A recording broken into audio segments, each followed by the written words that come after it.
Job calendar మేము అసెంబ్లీలో గట్టిగా అడిగినాం. ఓ జాబ్ క్యాలెండర్ పెట్టిండ్రు, చర్చ లేకుండా పారిపోయినరు. అది జాబ్లెస్ క్యాలెండర్ అయింది. అరే ఏమైందా అని జాబ్ క్యాలెండర్ ప్రకారం ఎప్పుడు నోటిఫికేషన్లు ఇస్తావు అంటే జాబ్ క్యాలెండర్ నోటిఫికేషన్ రాలేదు, కానీ మద్యం దుకాణాలకు నోటిఫికేషన్ ఇచ్చిండు. 2 నెలల ముందే ఇచ్చిండు నోటిఫికేషన్ మద్యం దుకాణాలకు. 3,000 కోట్లు ఇవాళ మద్యం దుకాణాల మీద ఆదాయం సంపాదించాడు. ఇప్పుడు ఊరూరికి పబ్బులు పెట్టారట, ఊరూరికి బార్లు పెట్టారట. ఇంకిని అంటే కేసీఆర్ గారేమో ఒక ఆరోగ్య తెలంగాణ కోసం ఆలోచిస్తే రేవంత్ రెడ్డి ఏమో తాగుబోతుల తెలంగాణ చేస్తుండే దీన్ని.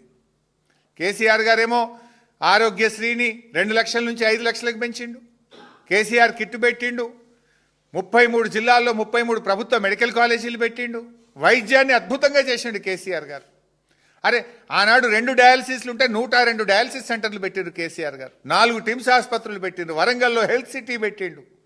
ఒక ఆరోగ్య తెలంగాణ వైపు కేసీఆర్ అడుగులు వేస్తే రేవంత్ రెడ్డి గారేమో తాగుబోతుల తెలంగాణ వైపు అడుగులు వేస్తూ ఉన్నాడు. ఇది కేసీఆర్ పాలనకు రేవంత్ పాలనకు ఉన్నటువంటి తేడా. ఈరోజు ఫస్ట్ ప్రోగ్రాం వాళ్ళ మేనిఫెస్టోలో ఉన్న మొదటి కార్యక్రమం, ఆయన ప్రమాణ స్వీకారం చేసిన తర్వాత చెప్పిన మొదటి మాట అదే తుసుమన్నది. ఏం చెప్పింది వాళ్ళ మేనిఫెస్టోలో? ముఖ్యమంత్రి గారు తన కార్యాలయంలో ప్రతిరోజు ప్రజల్ని కలుస్తాడు, ప్రజా దర్బార్ నిర్వహిస్తాము అని మేనిఫెస్టోలోని మొదటి పారాలో చెప్పారు. చివరికి జరిగింది ఏంది?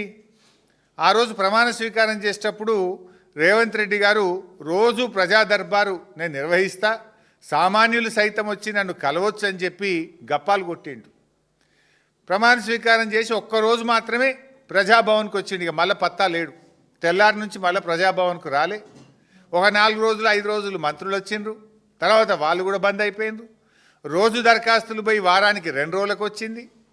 ఇక ఆ దరఖాస్తుల గురించి పట్టించుకున్నాడో లేడు.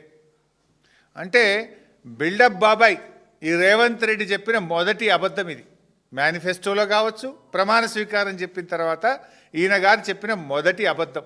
ఇక్కడితో స్టార్ట్ అయింది ఈయన ప్రయాణం. ఇప్పుడు కరీంనగర్ జిల్లా నుంచి ఒక రైతు, నేను పత్రికలో చదివిన విషయం చెప్తున్నా. గొడుగు నాగరాజు అనే రైతు ప్రజాభవన్కి వచ్చి ఫిర్యాదు చేసిండు. ఆ గొడుగు నాగరాజుకు సెల్ ఫోన్లో మెసేజ్ వచ్చింది, నీ సమస్య పరిష్కారం అయిపోయింది అని. నిజంగా చూస్తే ఈరోజు కూడా పరిష్కారం కాలేదు. అంటే నీ ప్రజాభవన్, నీ వేదిక ఎట్లా పనిచేస్తుంది? నువ్వు పోయింది లేదు, నీ మంత్రులు పోయింది లేదు, ఇచ్చిన దరఖాస్తులకు కనీస పరిష్కారం కూడా లేకుండా పోయింది. అంటే ఇలా ప్రజాభవన్ అనేది ప్రజలకు ఉపయోగపడతలేదు. జల్సాలకు, విందులకు, వినోదాలకు కేర్ ఆఫ్ అడ్రస్గా ప్రజాభవన్ను మార్చిండ్రు. పొద్దున బ్రేక్ఫాస్ట్ మీటింగ్లు, మధ్యాహ్నం సెటిల్మెంట్లు, సాయంత్రం గానా బజానాలు, సంగీతులు, పెళ్లిళ్ళు, రిసెప్షన్లు, ఎంగేజ్మెంట్లు, దీనికి వేదికగా ప్రజాభవన్ను మార్చిండ్రు. సిఎల్పి మీటింగ్లకు వేదికగా ప్రజాభవన్ను మార్చిండ్రు.